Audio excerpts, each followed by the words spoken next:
everyone. Thank you for joining Andy and I this morning.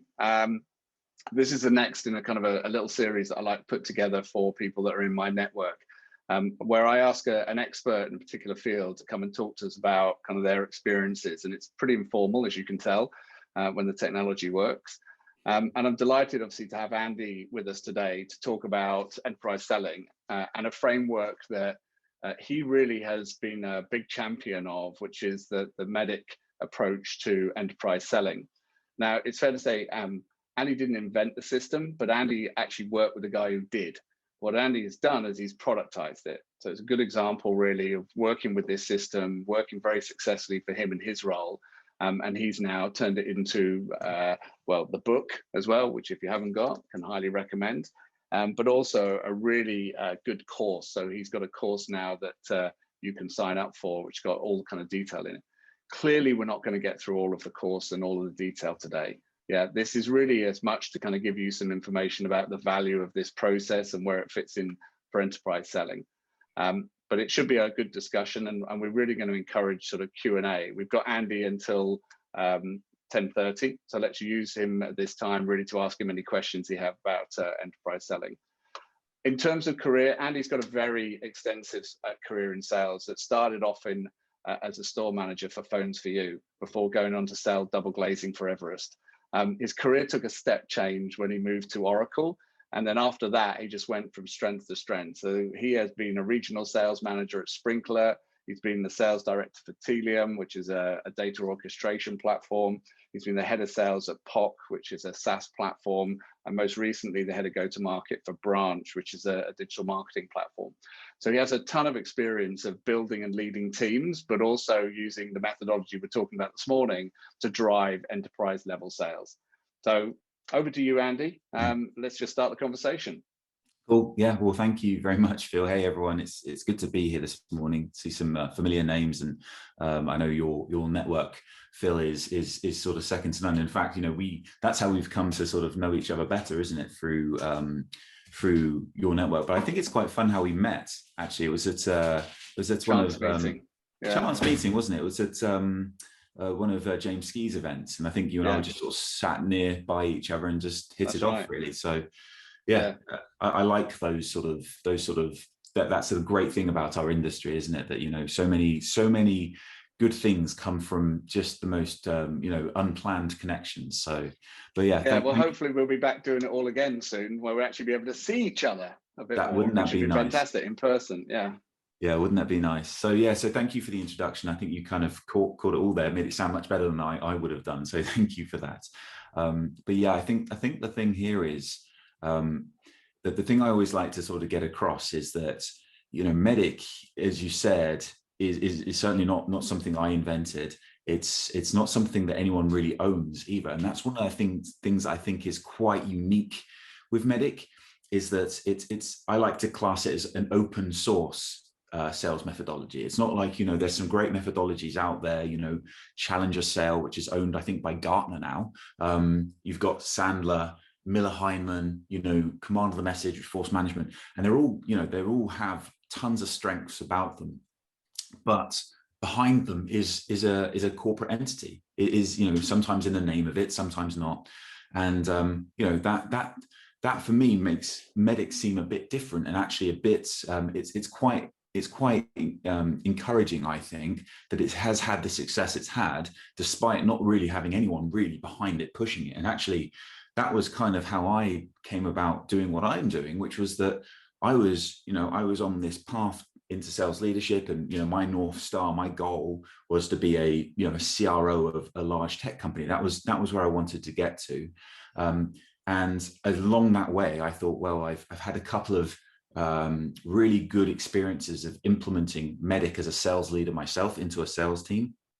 And I wrote about it on Medium. It was just a blog post, and it was, you know, I think it was like 10 things I learned from implementing MEDDICC. And I used to get so many people write to me and say that they enjoyed the post. And I don't know about you, Phil, but if you've, you know, when you read a good blog post, I can't remember ever writing to the author to tell them that. So I thought it was a really good signal, and it made me realize that no one was really talking about MEDDICC. A lot of people were using it, you could, pretty much, the sort of who's who in enterprise, top tier enterprise used MEDDICC. So I thought, well, there's an opportunity here for myself, really, just as a kind of a career progression thing to write more about it. And so I planned to write the book. Never thought that I would actually write a book. Like I'm sure we've all had ideas about writing about stuff. And I just thought, well, if I do this, it might become an even better blog post. And then COVID happened, and all of a sudden I was 4 hours a day richer without having to commute to London anymore. And the book turned into, and from there, it's obviously you talk more and more about MEDDICC, and it occurred to me even more so that people need some help with enablement on it. So that's where the course came from. And so it's kind of just gone from there. But a reason why I tell that story a little bit is that it's not like I sort of saw some sort of MEDDICC UK franchise and thought, oh, I'll buy that, or something like that. If I thought that there was another acronym that was better, I would be talking about that. But yeah, that's how I've got to be. But this one actually worked for you, didn't it? I mean, you've used this a lot in your career, and it's delivered results for you continuously. Yeah, and I think that's where I wanted to start with today, was just to look at.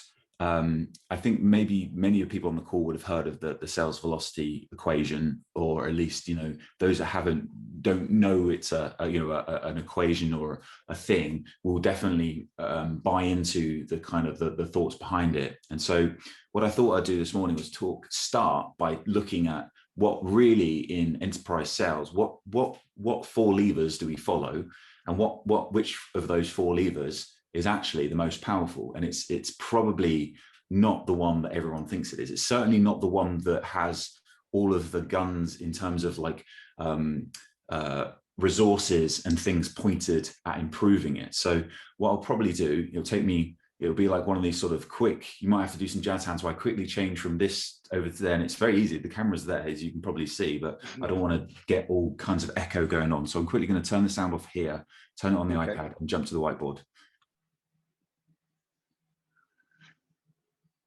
There we go. Can you hear me? Yeah, we can. Yes, good, but I can't hear you. Hang on, I need to turn sound on. Where are we going? Here we go. There we are. How about now? Yeah, is that any better? That is perfect. Right, so here we go.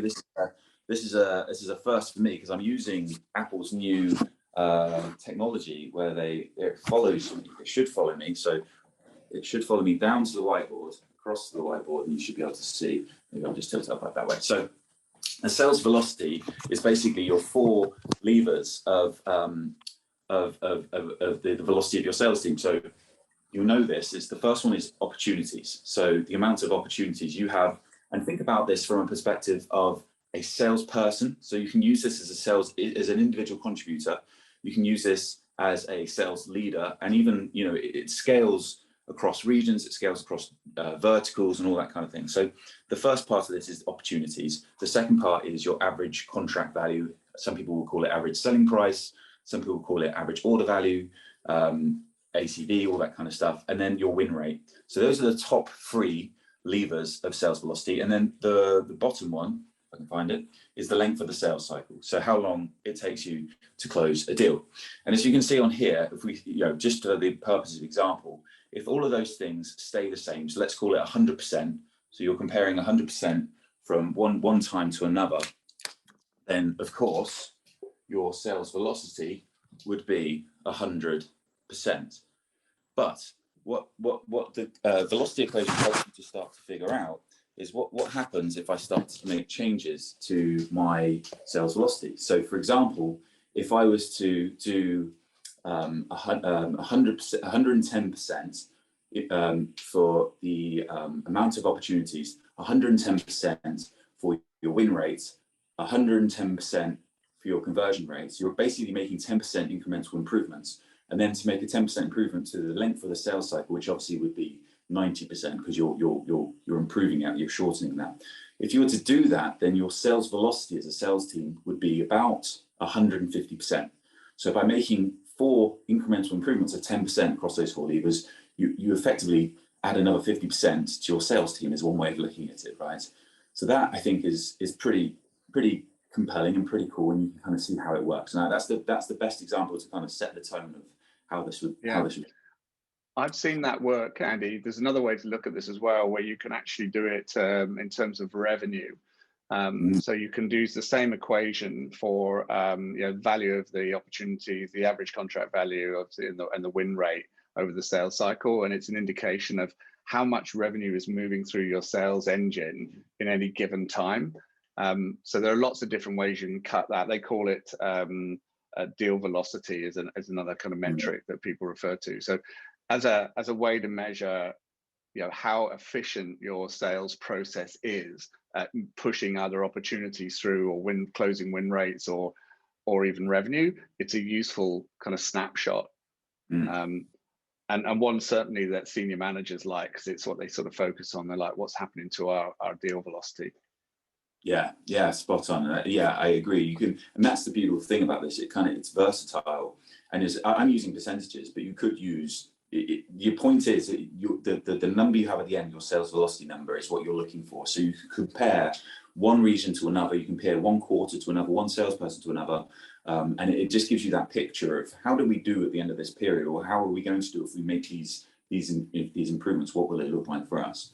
So that's an interesting one. So one of the things that I don't want to spend too much time on this, but the reason I want to just use it to sort of set the scene of why MEDDICC is so important, or MEDDICC, is that we talked about making those 10% improvements across the board, and it making the velocity being 150%, so improving the velocity of your sales team by 50%. If you were to keep those top three 10% improvements, so 10% more opportunities, 10% higher deal value, 10% higher win rate, but you're to add 10% to your time to close to make that 10% worse, so 3 improvements of 10%, one decrease of 10%, then your sales velocity goes back to about 100%. So even though you're making 3 improvements, the length of the sales cycle being a 10% getting worse negates all of the positivity you do. And the reason why I really, really think this is so important is, obviously, the data doesn't lie. I've seen it time and time again, this is the case. But how often is it that when you read a blog post from thought leaders, from when you look at LinkedIn posts, that you listen to sales leaders in our industry, they talk constantly about more pipeline. And then that's the number one. That's the number one thing people talk about. The second thing they talk about is increasing win rate and conversion rate. I hardly ever hear anyone talk about decreasing the length of the sales cycle, but it's so crystal clear when you think about it, because you're basically saying, what do you want? Do you want another month? Would you like to have 13 months to do your number this year? Would you want even 14 months sometimes if you can really nail it? Of course you do, right? But people don't think like that. And so one of the reasons why I like to sort of talk about this before talking about MEDDICC is so much of MEDDICC is about qualification, and it's about identifying where are you going to be spending your time? Should you be spending your time here? And also, as much as it's about winning deals and stopping you losing deals or losing deals earlier, it's about spotting things in your sales cycle that are going to slow it down, cause hiccups, cause hurdles that you could get ahead of and bring them forward so that your length of sales cycle shortens down. Even if you're working the same amount of opportunities, even if you're not winning more, even if you're not winning for more money, it works that way. So that's how I like to start with talking about the sales velocity equation. Cool. You're going to move back to your other screen, I think, now. I would just add something to that as well. Whereas Andy maybe doesn't talk too much about sales life cycles with some of the businesses that he works with, I could say that it's absolutely something that pretty much all the businesses that I work with are focused on. I mean, there are people here that I've worked with that know this is absolutely true. The sales cycles are too long, that we're figuring out how to shorten them. And my experience often is that there isn't a process, there isn't a structure to move deals through the pipeline quick enough. It's a little bit random. It's like we're having conversations all over the place. And if anybody had read the newsletter last week where I talked about buyer verifiers, these are the ideas that there are 2 sides to a sales equation. There are things that we do on the sales side, and there are things that buyers have to do to move the deal forward. And if you're only working one side, your side, it's like one oar in the water and you're rowing around in circles. Really successful deal flow happens when you've got both oars in the water and you're pulling in the same direction, which means your client has to do something or the prospect has to do something. So sales cycles get long when you're really unstructured. And what I loved about the MEDDICC framework for enterprise selling. It's much more sophisticated than some of the simpler high volume sales, which I'm a big fan of things like pact, which is a very simpler way for higher volume. But many of you out there would have used Spin, would have used Bant, would have used a kind of whole host of frameworks. But there's a lot that don't. There's a lot that just don't use a framework. They trust it to chance. And I think that's what really affects that equation, that sales velocity equation. You've got to have some process, otherwise you're leaving it to chance. Yeah, I think you're absolutely spot on. The one thing I think is really interesting that you were talking about there is about the different types of qualification framework that exist. And I think that one of the things that I see time and time again, there's different kind of qualification frameworks with different types of environment. And I think that's, like you said, the higher velocity, it's very important to kind of qualify, especially if it's inbound, that the person is a qualified opportunity for your proposition. I think the thing that I see people get wrong time and time again is they make qualification about themselves. They think, is there a deal here for me? Is there a deal here for my sales team? And that is fundamentally going to set you up for failure, because either you're going to be looking for the wrong things, or the customer just doesn't know if they need your solution yet. So often, I think, so we're an outbound industry now. We're lucky if something comes inbound. And of course, there's different ways to qualify if it does come inbound. But if we're going outbound, the chances are of the customer knowing about what our proposition does, especially knowing its full value, is very unlikely. So if we approach it from a perspective of, have you got a need for this?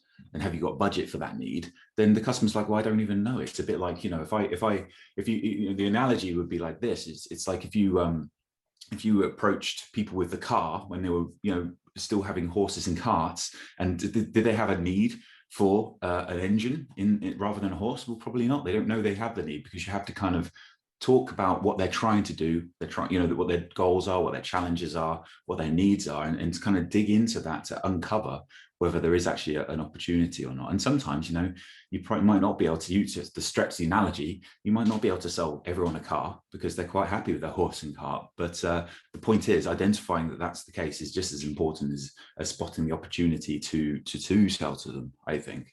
Yeah, I think also that in a lot of cases, Andy, and I'm sure you've seen this, is that everyone thinks qualification frameworks live with the beginning of the sales cycle. So that's a thing an SDR does.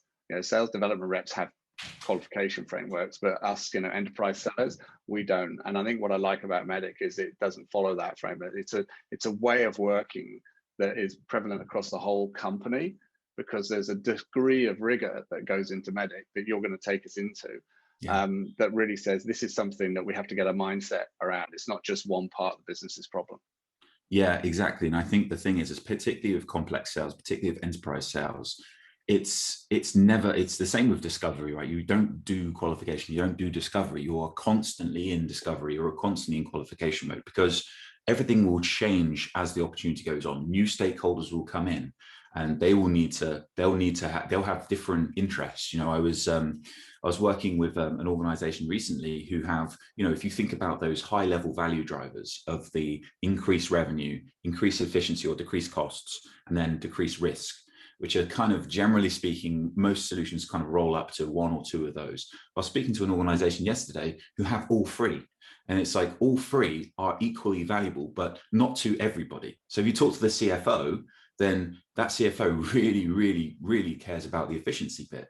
You talk to someone in the security team, they care only about the risk. They don't want more. They don't even care about more revenue. All they care about is the risk. And then someone on the go-to-market side, they want more revenue. And so if you were to approach it, if you were to go into qualification, that first meeting, you meet one of those people, and then you set yourself up to focus entirely on risk, or entirely on the efficiency, or entirely on the revenue, then you're leaving 2/3 of the value on the table. At best, that's looking at it kind of glass half full kind of way.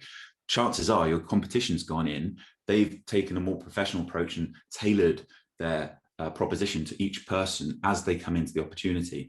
And likewise, what will happen as well with competition is even if you are taking that kind of open-minded route of saying, okay, different personas have different values, then the competition will come in and they'll change the decision criteria to suit their strengths. And so even if you've qualified early on what the customer wants, your competition will be pulling them towards their strengths and probably towards your weaknesses if they're really sharp. And so if you're not continuously qualifying, you're gonna carry on going through the whole sales process based on an assumption you built early on. And so I think that's one of the key differences around MEDDICC, is because it's so dynamic. It constantly, and actually, I'm keen to kind of make sure this people understand this as well, is that it's not just about the sales cycle. You can use MEDDICC before the sales cycle. So you can use it as a go-to-market framework. You can use it to say, who are the personas we're going to talk to? What is the metrics? What are the value we're going to take to those personas? And then once you're in the sales cycle, all the way through to signature, and then post-signature, there is no better handover for a customer success person than to know, right, first, let's go through it. First up, what is the metrics? What are the KPIs in which they're going to be measuring our success for? That's metrics, right? Brilliant for customer success. Number two, who is the overall authority in the customer's business? That's the economic buyer. Number three, decision criteria. What was it that they were judging us on? What was the criteria in which they decided to go forward with us? Process. What was the process to get decisions made when that upsell comes round, when that renewal comes round? How are we going to get that done? Well, guess what? We've done it once already. It's the blueprints here. Obviously, implicate the pain speaks for itself. What pain are we solving? Paper process, I guess, back one would kind of be much more straightforward once you're an existing customer, but it's still important to know who the people are that sign those things. And then, champion. The big problem I always see with our friends in customer success facing is because of the nature of how an implementation goes, it generally goes from the champion and then down a notch to the users, because that's kind of the champion sort of goes, great, let's implement this now. And when we got to go, and we'll have another chat. And then the poor CS person has a tough job getting back up, because like, what is there to come back up to? And they have to rely on sort of QBRs and stuff. Well, this way, the champion kind of gets seamlessly handed over, and you can kind of pass over. And then obviously the competition hopefully won't be coming back. You're on the front foot then. But competition, of course, is much more broad than just your rival solution. So, if there was a CIO in there that wanted to build the solution instead of buy your solution, it's worth the customer success person knowing about that sort of thing. So that's the kind of whole life cycle, I'd say, of how MEDDICC can help. Okay. Great. Are you going to take us through kind of a few of those, maybe go a little bit deeper into that and share some of your observations? Yeah. So I think one just before doing that, I think one of the last bits of the sort of context I'll give here is just around where MEDDICC came from. And it came from answering 3 questions inside of an organization called PTC. Why do we win? Why do we lose? And why do deals slip? And I think if you think about that, it's so orientated around the customer's business. And how we can help them to make good decisions, the right decisions, which, by the way, the right decision might be not to move forward with us, but at least if we can get to that sooner, then we can save ourselves a whole load of effort and heartache. So that's kind of the first thing I'd say there. But yeah, I think that's it. I mean, I didn't, it's like you said at the top, there's not the book's almost, I think, like 300 something pages, and the training course is about 8 hours. So it's very difficult to kind of say, well, what can we put into a session like this to kind of get takeaways? But I think the main thing I would recommend us to do is just to sort of, dig into any points. Maybe if some people have some questions and stuff about any certain elements, maybe some thoughts they've had, maybe if there's anyone's is implemented it, or you might have some questions yourself to sort of dive into. Yeah. I mean, happy to open it up to anyone that's got questions that they want to ask Andy. We've got one hand raised here. Who's this? Matt. There you go, Matt. Why don't you ask your question? You should be able to talk now. I'm going to unmute everyone, by the way.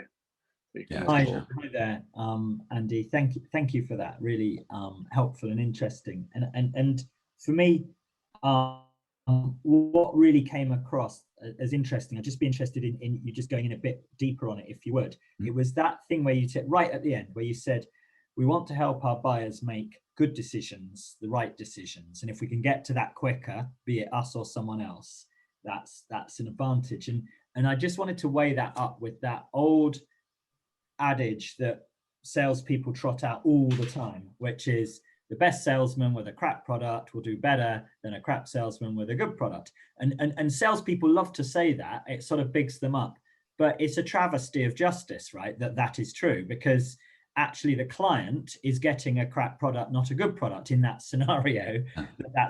They have made the wrong decision, right? They haven't got the best product for them. And I wonder, really, when we work in a company, do we really want the client to get the very best product for them? And if so, the other thing is, how can we get them to that knowledge quicker?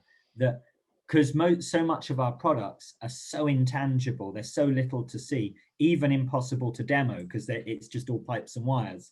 How do we get them to a good decision quicker? Yeah, I mean, that's a really spot on observation there, Matt. And I think I talk about it a bit like this. It's like, you know, I know the sort of cliche you're talking about there, but I think it does. I do, as much as I, you know, I know what you're saying about the sort of the way it comes across when people say that. I always think about it like this. If you imagine those like Forrester or Gartner magic quadrants, right? And you've got your top right, which are your like seen as the best. And, you know, generally speaking, I know there's a bit of, you know, funniness that goes on with the analysts, but generally speaking, you know, they get it right. And then there's like this middle ground. And if it was the case that the best product always won, then the middle ground wouldn't exist.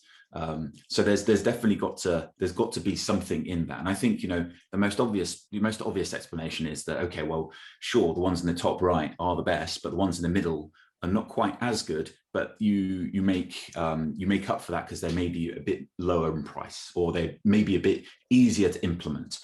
So there's, you know, lower investment from all different angles on there. So I think that's in it. But I think what you're really getting at is like, how do we establish whether our solution is the right solution for the customer based on from a sort of an honest perspective. And I think it really comes back to that thing I said maybe 10 minutes ago, which is when salespeople tend to qualify from the perspective of, is there a deal for me here? It's fundamentally the wrong way of qualifying. You should qualify from a perspective of, is there a opportunity for a mutual exchange of value between myself and this customer here, where they're going to be as invested in finding out whether my solution is the best fit for them as I am myself. And I think that's two big things there. One is we're expecting the customer to invest as much time as we are, which we know is not always the case. So that's a big qualifying factor in itself, is how willing is this customer prepared to look into this and give me as the salesperson the opportunity to establish whether there is value here. And then likewise, the salesperson has to be in this mindset as well, because they have to be able to stand firm and stand tall to say, I believe in my value, I believe in myself and my professional integrity, but I'm only going to engage in this opportunity if you, Mr. and Mrs. Customer, are going to engage back with me and give me the the time and the effort I need to be able to establish whether there's an opportunity.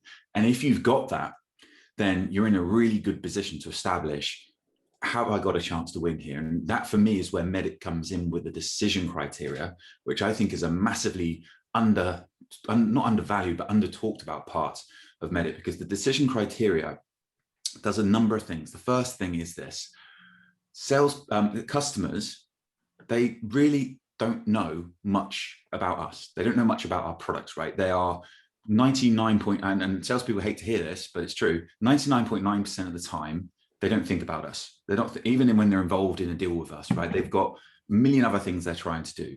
So not only that, but they're never probably bought a solution like ours before. If they did, it was probably a couple of years ago, maybe 3 years ago. So they're not informed on our solutions. They're not good at buying, right? It's not what they do. It's not their job, right? They're heads of security, or they're heads of marketing, or whatever the different disciplines are. And so the idea of them coming into an opportunity with us and having like a really clear criteria about, these are the things we're going to use. This is the criteria we're going to use to make the right decision in this project. That's just very, very unlikely. But here's the problem: customers won't admit that. They won't go and go, I don't know what I'm doing here. I'm kind of winging it a bit. So they'll never reveal that. And so what the decision criteria does is allows you as a salesperson to kind of, with your sort of arm around the customer, work with them collaboratively to establish what is the criteria in which we're going to figure out whether my solution is the best fit for you. And also, here's the thing, Mr. and Mrs. Customer, this criteria is universal. It's not my decision criteria, it's your decision criteria. So you can use it to judge against everyone else. And the way that works, because you may be thinking, well, how can I can't really say that to the customer. The way that works, it starts like this. Meeting one, you do your good discovery, you establish what their pains are, what their challenges are, what they're trying to achieve. And through that process, you start to establish what is the criteria of the things they need for the project. following the meeting, you do your classic kind of top level follow-up email, maybe with some actions in there, maybe some resources that you promised, and you say, you know, Mr. and Mrs. Customer, you know, great to meet you. From what we heard, these are the things in which you're looking for in this project. And so that's your decision criteria. That's what you've heard from them. It's then in writing for them to confirm with you. And then what the elite salespeople will do is they will say, and also some things that that we felt that would be of value as well that came up in our discussion were these things. And that's your unique selling points then, that you are sort of influencing into the customer's decision criteria, so that they go, yeah, actually, you know what, Matt, you're absolutely right there, that we do need those things. Actually, that one there is not so important, but I can see why there's a benefit.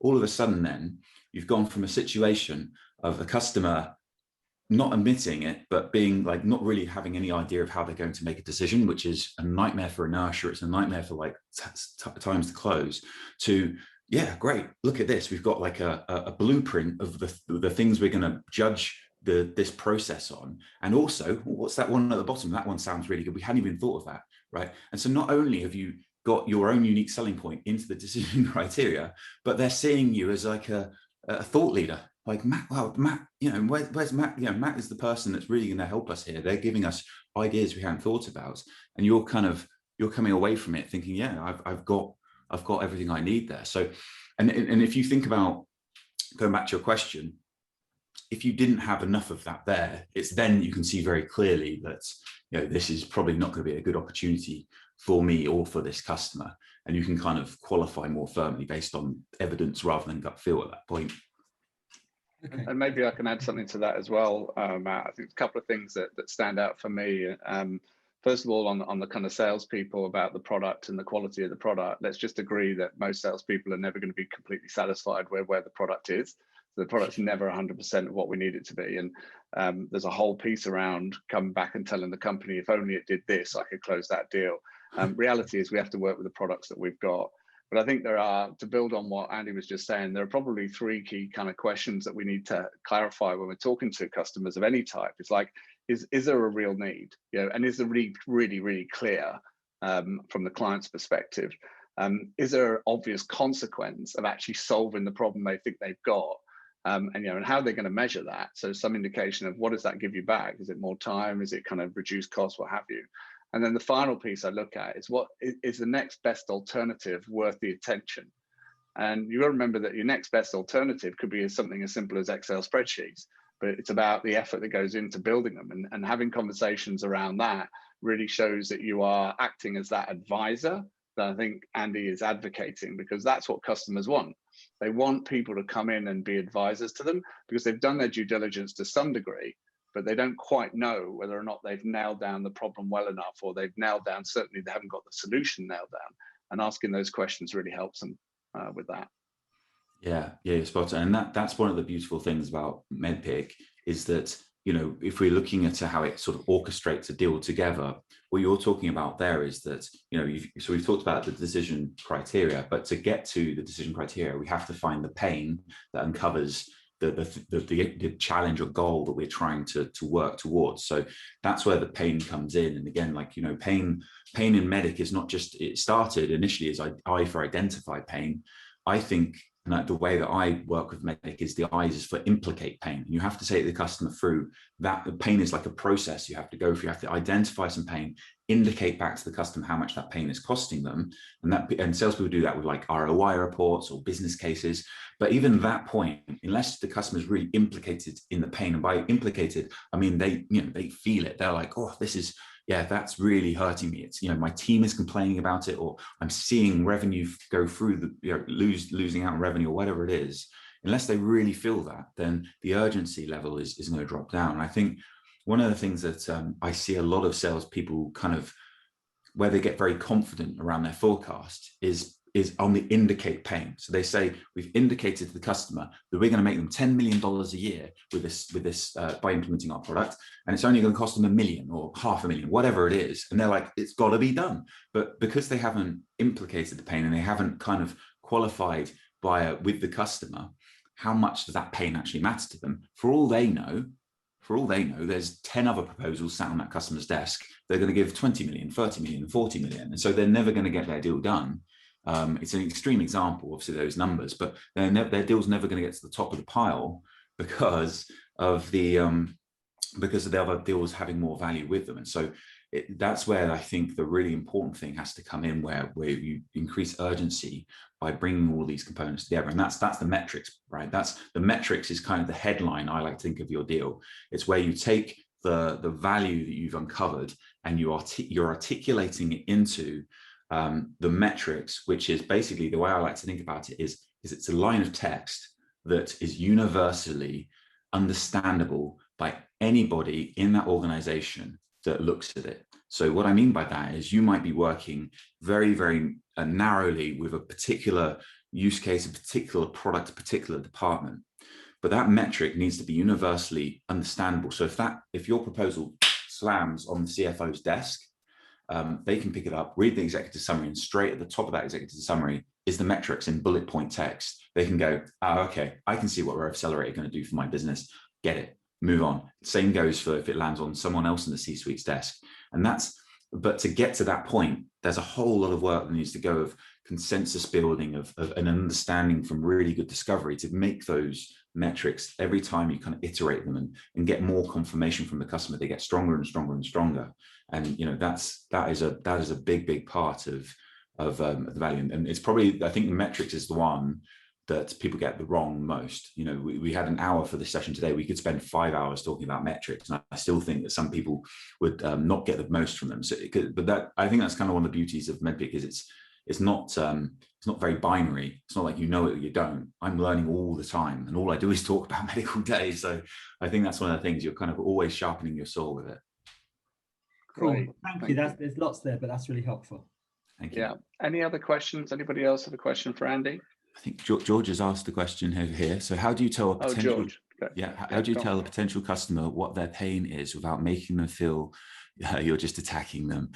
Yeah, brilliant. I'm sure no one ever wants to think their product is below par. Yeah, brilliant. Absolutely brilliant question here, George. So this actually comes back, the way I do this comes back to metrics, actually. And I'll try and do this at a high level. So I split metrics into metrics 1s and metrics 2s. Metrics 1s, these are your proof points from your existing customer base. So these are almost like your, those bullet points that talk about the case study you've got on your website or something like that. So it's like ABC reduced X by doing this. So that's a metric 1.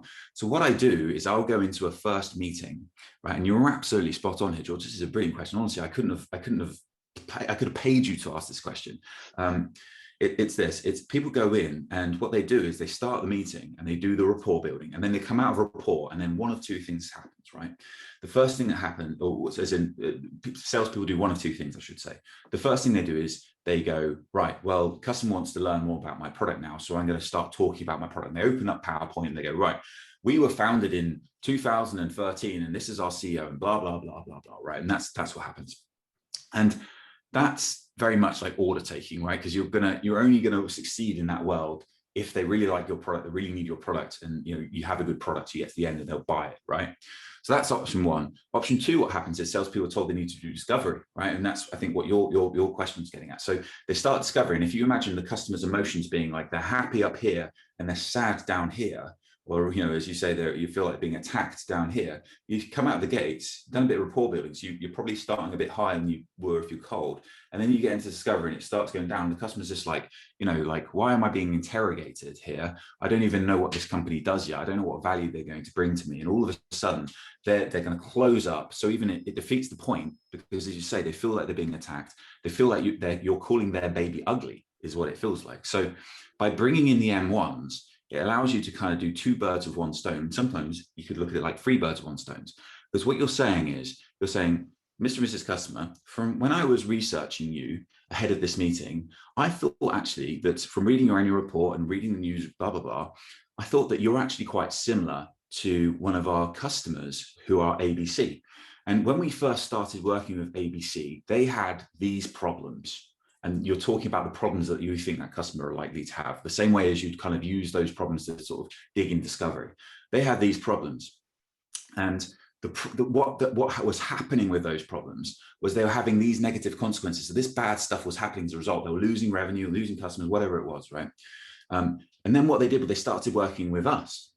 And what we were able to do was to do these things. And it meant that after working with us, these good things were happening. And here's the thing, here's that's really important for you, Mr. and Mrs. Customers. This is how we measured it. And that's when you bring in the metrics. So, and after 6 months, their revenue had gone up 17%, or they stopped getting, their negative 1-star reviews on TripAdvisor had dropped by 79%, whatever it is, right? And the customer will be going all the way along. They go, okay, it does a few things. First off, as I say, you're not calling their baby ugly. Secondly, you're reference selling. You're talking about a success story. And you're making the customer feel like, okay, so I'm not actually the only person that has this problem. And it's a very nice thing to do. But one thing that's really important is it's almost like a motion, right? It's a bit like your golf swing. You've got, this is almost your back swing. And now when you're coming forward with your forward swing, this is when you need to actually switch into discovery mode. So if you imagine that line I had before, you've kind of taken them up now because they're thinking, okay, these guys, they've worked with other people in my industry. They've done their research. This person's really put some thought into this. And they've not called my baby ugly. And they've told me about how great it can be. And I'm going to have this utopia state. Then you need to come back down. Then you need to come back down again. And because you have to implicate that pain, like I was saying earlier. So you've kind of bought yourself the chance now to the customer to be leaning in, wanting to share information with you because they want to get to this utopia state. Then you have to bring it back down, and then you can get into the deeper discovery where you are less likely to they're not going to be happy, but they're going to be more open to you. And it's really important that you do take them down, actually, because to implicate them in that pain, to make them feel that pain, you have to kind of take them there. So that's how I like to do it. So basically the short answer there is use references to, by proxy, talk about discovery. That's great. Thank you, George. Yeah, great question. Thank you. I see we've got one now from David on how shortening the sales cycle. And I was also going to ask the question as well about, what part does MEDDICC play in even getting in the door in the first place, whether it has a part to play. But maybe we can answer David's question. How does it shorten the sales cycle? Yeah, well, so there's kind of a few different components to MEDDICC. There's the one that's orientated around the kind of the value, which is the pain, the metrics, and using your champion to kind of make sure you can sort of lock that down. And then there's the stakeholders, which is your economic buyer, your champion, and then there's this whole decision piece, which is, we've talked a bit about the decision criteria, and then there's the decision process, and that's about understanding. A lot of the time, especially for outbounding, we're going from like sparking an idea through to a concept, through to the customer having to like validate whether that's a real thing, and then through to authorizing whether, even if that is validated, can we get this deal done, through to the whole paper process. And every single customer is different. Even companies where you've sold to one part of a group and you sell to another part of the group, they'll be completely upside down and back to front. So that is like a minefield. And in terms of the best way of shortening your sales cycle is to understand clearly what is in every single step. How am I going to go from where we are right now to turning this into something that you're going to want to validate the concept, and all through those stages? And that requires a few things. Obviously, it requires a champion. It's the first thing. So that's the really, really important thing. You have to have a fully qualified champion who has a vested interest in your success, who's selling internally for you, and they have power and influence. If you've got that person. What you mean, sorry to interrupt, Andy, what you mean by champion is like that point of entry, or is that somebody that's either a decision maker or an economic buyer within the organization that's going to run with it? When just explain champion a bit more. Yeah, good question. So champion is a person, and it doesn't really orientate too much around hierarchy in the business. This is a common misconception. You can have a champion that has a very junior sounding job role. You can have a champion that is, probably not C-level, but someone that is senior. And what you're effectively looking for is someone that has a vested interest in your success, someone who is selling internally for you, because there'll be lots of conversations when you're not able to be there.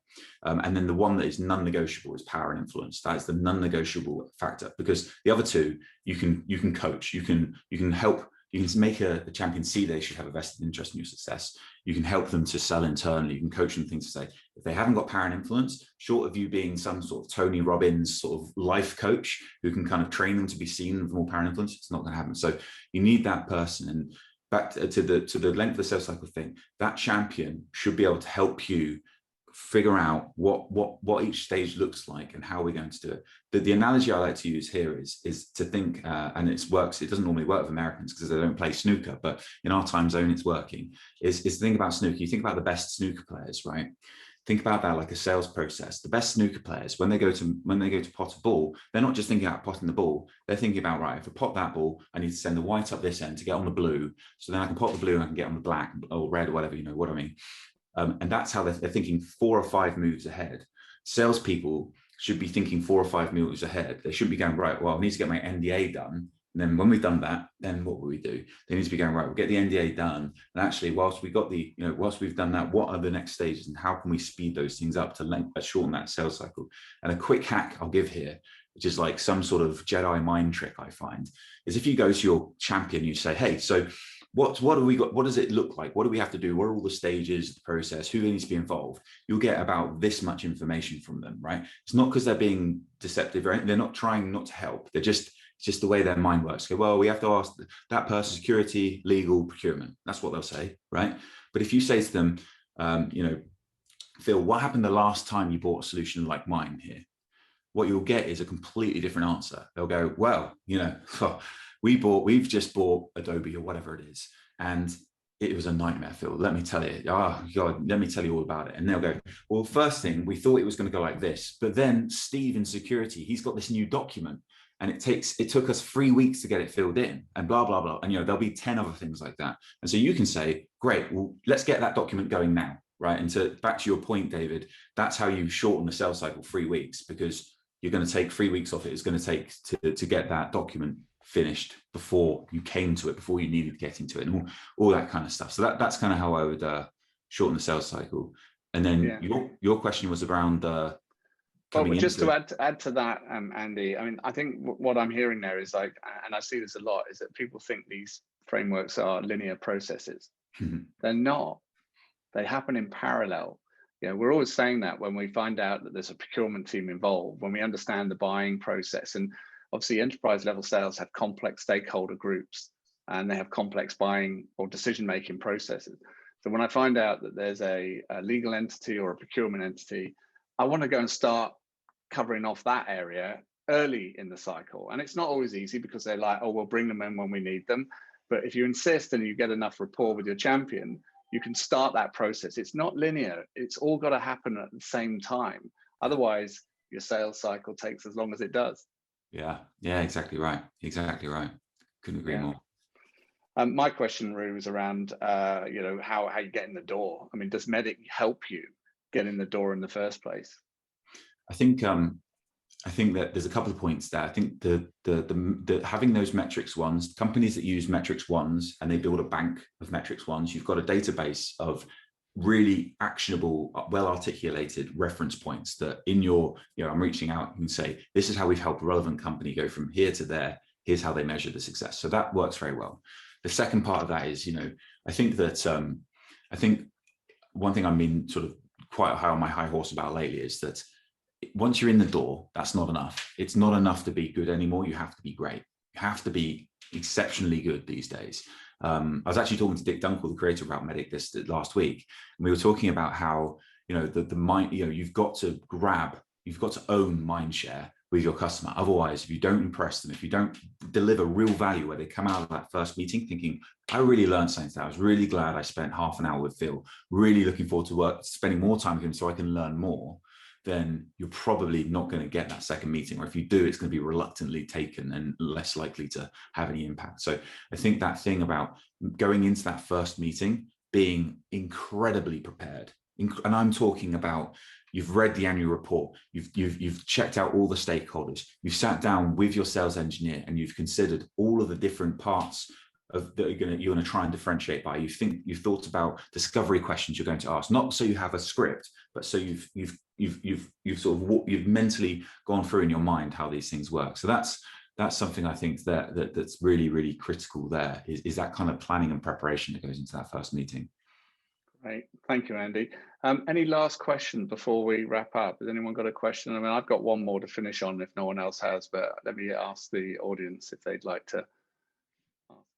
Okay, if not, then let me ask the last question, and that is really what I think the biggest killer is of any enterprise level deal, and that is process. That is about integrating into existing legacy systems, or even just the process. You touched on it earlier.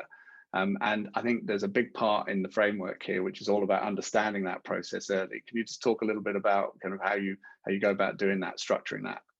Yeah, I know what you mean. So I think the thing here is that one thing I'm really passionate about with MEDDICC is that it is first and foremost, if you look at who benefits from MEDDICC, everyone in revenue benefits from a strong implementation of MEDDICC into the team. But if you're looking at individually, the people that benefit the most are the individual contributors. They're the ones that, even if no one else around them is using MEDDICC, if they just use it in isolation of themselves, just using it as a framework of how they engage, how they qualify, they'll benefit the most. The reason why I answer your question like that is I think that the big challenge we see in our industry is everyone tends to answer that question around process, not from the perspective of the salesperson. They answer the perspective of, how can I help my sales managers to help implement MEDDICC better? And then you get into this kind of upside down situation where the salespeople think that this is not valuable to them. They think it's just an admin task they have to do. Therefore, they're less, it kind of just diminishes in their mind, their value of it. They just see it as another chore, which is really wrong. And I think, there's lots of people that have obviously suffered that way, and they've got a different feeling about MEDDICC to those that have used it well.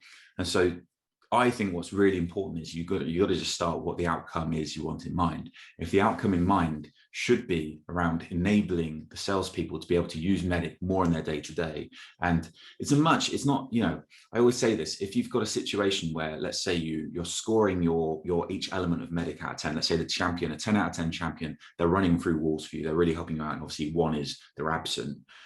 If you've got a situation in a deal, one thing I think is really important is you have a sales culture where, if you've got a situation where the salesperson's feeling like, oh, this champion, they're at best a 3 out of 10, that salesperson needs to be seen as doing a good job, not a bad job, right? Because what they've done by identifying that champion is not a strong champion is good selling. Sure, good selling as well as building champions, but it's not easy, and it's not like there's no silver bullets for it. So sometimes it's very, very hard to build a champion. But what you need to do in that situation is have your team around you to help you figure out how we're going to build champions. The reason why I mention like that is that sometimes salespeople just need a little bit of evidence around them that says that this person is not going to be a champion. You need to find someone else, you need to qualify out. And so if you can build into your processes MEDDICC from that perspective, where it's very much about a tool to help people stay on the front foot, not to catch them out, not to somehow make them better forecasters down the road. That's a byproduct. So that's what I think, and that's obviously a big topic. We could talk for hours about that. Yeah, great. Thank you, Andy. So tell us about the course, tell us about the book Sure. as we wrap up. Sure. Yeah, well, so the book is available I never said this, but available at all good book retailers. I think that's what they say. So yeah, but probably Amazon's the best place to get it. And it's sold over 5,000 copies now, so it's really popular. Yeah, I honestly, I can remember seeing it tick over 100 sales and feeling very, very, I was more happy. It sounds funny, doesn't it? So I was so much more happy seeing 100, because I was like, that's what I was kind of aiming for when I was writing. Honestly, it's bananas to me.